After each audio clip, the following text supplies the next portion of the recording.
Well, with me tonight, two men you would have paid good money to see going head-to-head. Stan Collymore, a deadly marksman in his day, of course, for the likes of Forest, Leicester and Villa. And with him, defender of the realm and crowd favourite wherever he played, be it West Brom, Derby or Burton, Darren Moore. Welcome, gents.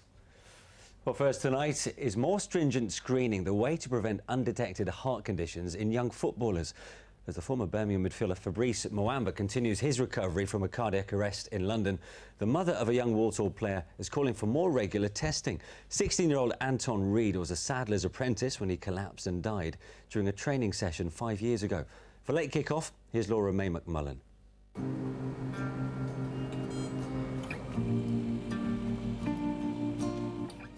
The family and friends of a young footballer who collapsed and died during a training session have been paying tribute to him.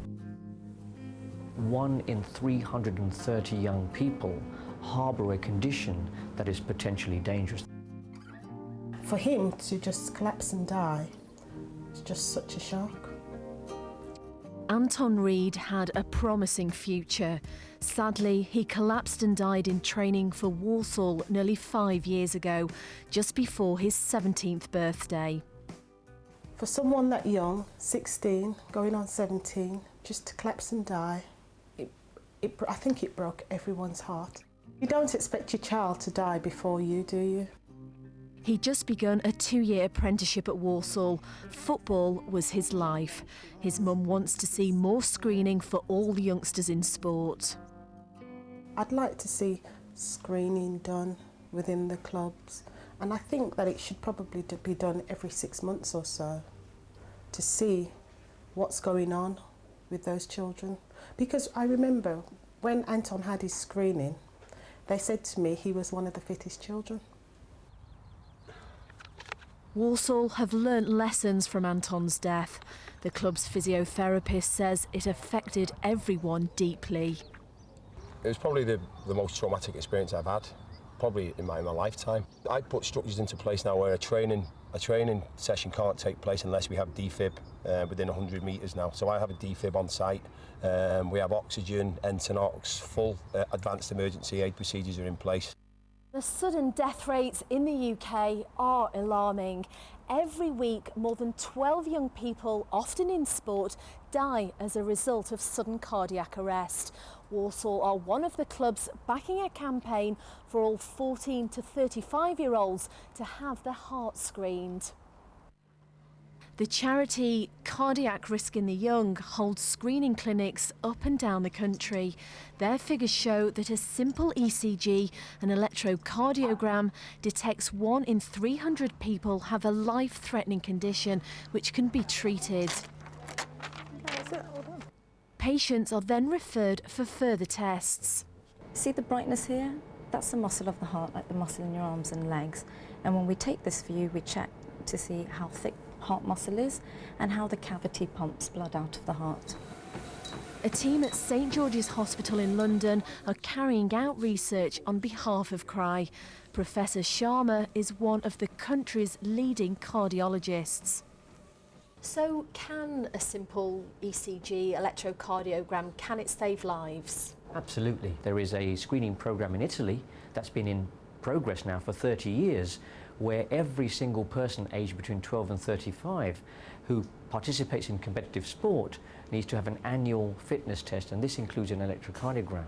Now, their death rates have gone down from 3.6 per 100,000 at the beginning of this screen to 0.4 per 100,000. That represents a 90% reduction in sudden death. He's now been asked by the Football Association to look at their current screening procedures. I would say that we should be in line with the recommendations by UEFA and FIFA, and they recommend 1 screen every 2 years at least. Under current FA procedures, it is mandatory for all 16-year-olds to have a thorough medical, which involves screening. After that, it's really up to each individual club as to how often it's done. The PFA, the Professional Footballers Association, spends around £300,000 a year supporting the test for 16-year-olds, but recognises further screening can be costly. There is a cost measure involved. that because it's not mandatory, some clubs, obviously with times being hard, you know, think that it might be one step too far.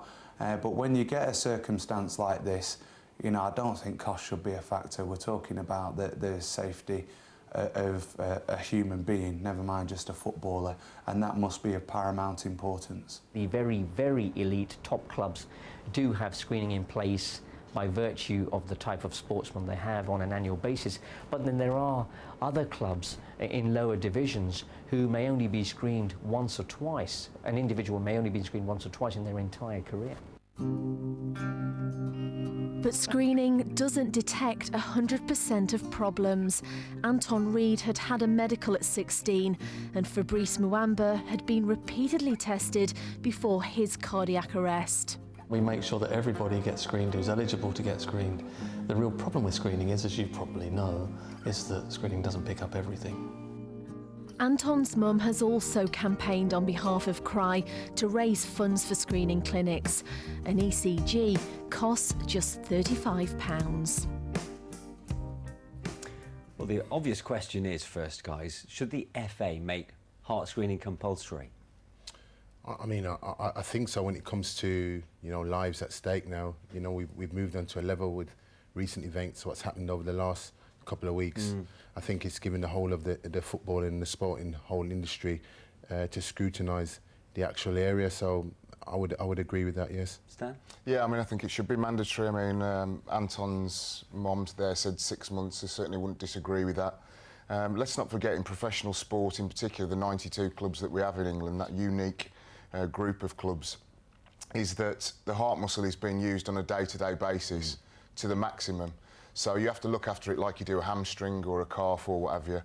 I was just saying to Darren a little bit earlier, is that, you know, Aston Villa at Bodymore Heath have wonderful facilities. They have all of these facilities on site. Why not allow Warsall's youngsters or in the catchment area, some of the smaller clubs that obviously can't afford to be able to do that, to go and have those to go and use it every 5 or 6 months. It wouldn't cost Aston Villa anything particularly extra. It's good communication between the clubs, and I think it should be mandatory, yes. The big issue for the lower league clubs are, for those who get tested at 16, if they stay at those clubs and don't play for their country, they won't get tested again. Yeah, so they're none the wiser. You have a situation whereby you sign a 2-year contract, you have a medical. I only had an exercise ECG twice in my career at Liverpool and Aston Villa because they were big clubs that had the facilities to do it. But you could quite easily go through a 4-year contract and then re-sign and not have one for 7 or 8 years. That's not acceptable. Yeah. So I think a procedure needs to be set in store where once you do have one, you update it every single year. And again, I look at the centre they've got at St George's now, the new FA centre. They will have this particular facility available, and it's up to the clubs now and the players to get regularly checked up there, really, on a regular basis. Well, interesting what happens now in the wake, as you say, of recent events. Well, still to come tonight, the goal which kept Shrewsbury